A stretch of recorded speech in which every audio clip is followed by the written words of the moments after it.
Merci Erickson. 60 ans que nous nous définissons en fonction de critères qui nous sont étrangers. Régime pluraliste, régime de parti unique, régime libéral, régime communiste, régime socialiste, mais où est le régime adapté aux pays africains dans tout cela? 60 ans de mascarade électorale, tenez-vous bien, entre 1960 et 1989, sur 102 élections présidentielles, le président en exercice a remporté les élections avec en moyenne 92%. Les partis du pouvoir ont obtenu en moyenne 83% des voix. Et dans 29 pays sur 47 en Afrique, les partis d'opposition n'ont jamais été représentés.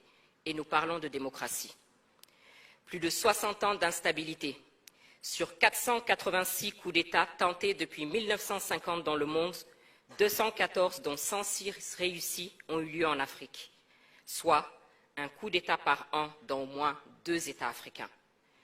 Plus de 30 ans que nous copions le système de démocratie à l'occidental, 30 ans de résultats électoraux douteux, de crise post-électorale, de gouvernance inefficace.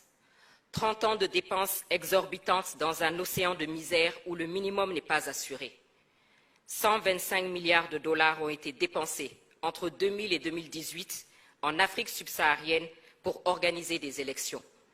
Combien d'hôpitaux, combien d'écoles, combien d'infrastructures aurait-on pu construire avec cela? 30 ans d'exercice de pouvoir par des dirigeants plus préoccupés par leur propre survie que par le bien-être de leur peuple. Des dirigeants illégitimes aux yeux des citoyens et cherchant plutôt à maintenir des systèmes autocratiques. Plus de 60 ans de désillusion, de perte de confiance, de mauvaise gouvernance et de stagnation économique. Il suffit de regarder les pays qui ont accédé à l'indépendance au même moment que nous et voir le niveau de vie de leurs citoyens aujourd'hui. Singapour, la Corée du Sud par exemple. Il suffit de regarder le niveau de vie de certains pays auxquels il n'est pas systématiquement rappelé l'importance de la démocratie. Les Émirats arabes unis, par exemple.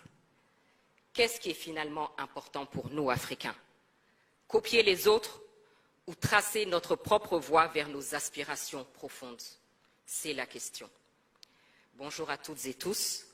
Merci pour votre présence, pour votre enthousiasme, pour votre engagement et vos encouragements. Depuis les premiers instants où nous avons partagé ce projet avec vous, ce projet qui est aussi le vôtre. Signe que nous ne sommes pas trompés. Il faut que la situation de notre continent change. Et pour cela, il faut réfléchir, il faut construire, il faut partager, il faut convaincre et surtout, il faut agir. Car si nous ne le faisons pas, personne ne viendra le faire à notre place. Je viens de vous décrire la situation qui est inacceptable. Illégitimité, rupture constitutionnelle, 3e mandat, crise politique, absence de décollage économique inclusif. Le système de gouvernance n'est pas adapté, c'est un fait. Les modèles plaqués ne fonctionnent pas. Si le but est la gestion vertueuse de la cité par des dirigeants légitimes vers le progrès inclusif, alors il faut accepter, comme le disait Amadou Hampâté-Bâ, que les hommes peuvent atteindre un but commun sans emprunter les mêmes voies. Il est temps de changer, de nous réinterroger et d'élaborer notre propre réponse, celles qui nous sont adaptées.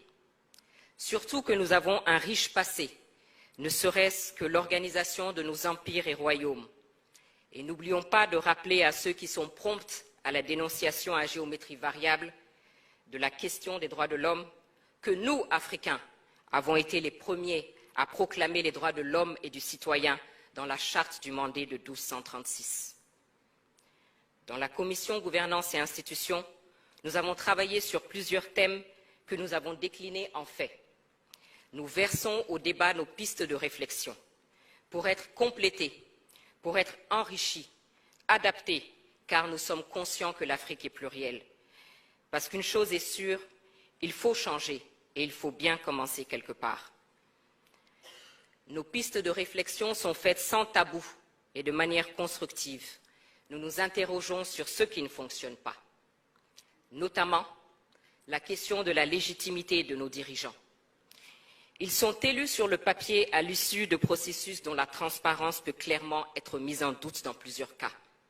Il est normal qu'à la moindre crise, ils ne bénéficient d'aucun soutien de la population et soient balayés parce que considérés comme illégitimes. D'autant plus que dans plusieurs États africains, nous avons des monarques qui règnent sans contre-pouvoir, sinon sur le papier, et ne rendent pas compte. Le débat sur la limitation des mandats qui nous a été imposé est une autre piste de réflexion. Est-il adapté à notre situation actuelle, nous, Africains? Chaque 5 ans, chaque 7 ans, ce sont des violences électorales, des coups d'État constitutionnels. Est-ce la priorité dans des États en crise comme les nôtres? Et ceux qui nous insufflent cette obligation ne se sont pas gênés pour ignorer superbement cette disposition constitutionnelle lorsque eux-mêmes étaient en crise. Souvenez-vous du président Roosevelt des États-Unis, élu pour 4 mandats, et je ne parle pas du général de Gaulle, président de 1958 à 1969. Nous voyons tous la situation de nos États. Pourquoi ne pas dépasser ce débat et se poser les vraies questions qui sont: comment désigner des dirigeants qui gouverneront et travailleront uniquement au service d'une vision partagée? Autrement dit, qu'est-ce qui est important pour nous, Africains? Est-ce que ce n'est pas ce qu'on fait du mandat et non sa durée?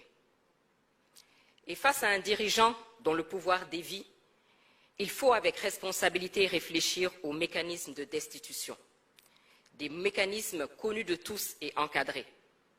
Parce qu'actuellement, vous l'aurez constaté, le mode de destitution le plus utilisé est le coup d'État.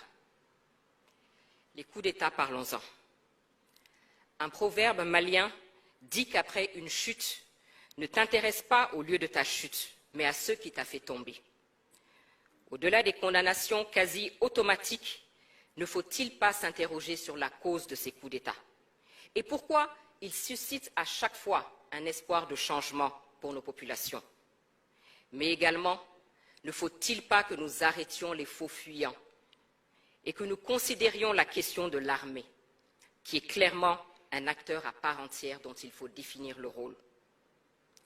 À côté de nos dirigeants, la question des acteurs de la gestion de la cité, le citoyen, la société civile et les partis politiques est aussi une piste de réflexion.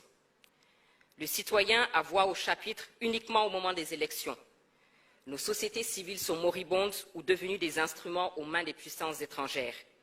Et les partis politiques voient leur nombre exploser et sont souvent devenus des moyens d'accéder aux postes ministériels ou autres avantages plutôt que de participer à faire avancer le débat. J'ai parlé de légitimité tout à l'heure. Justement, ceux qui en bénéficient sont nos légitimités traditionnelles, dont la place est connue, acceptée, respectée de tous.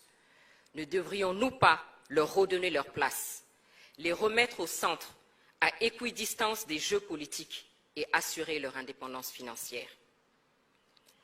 Ces pistes de réflexion sur lesquelles nous travaillons concernent donc nos institutions internes, bien entendu, mais cela est valable pour nos institutions régionales et sous-régionales. En zone francophone, les résultats de ces institutions sont plus que mitigés quand elles ne sont pas sous la coupe d'influences et d'agendas étrangers. Sinon, comment expliquer que les décisions de ces institutions dites africaines soient annoncées depuis une capitale européenne, ou alors que les chefs d'État de ces institutions soient invités par un chef d'État européen à tenir leur sommet dans une ville américaine?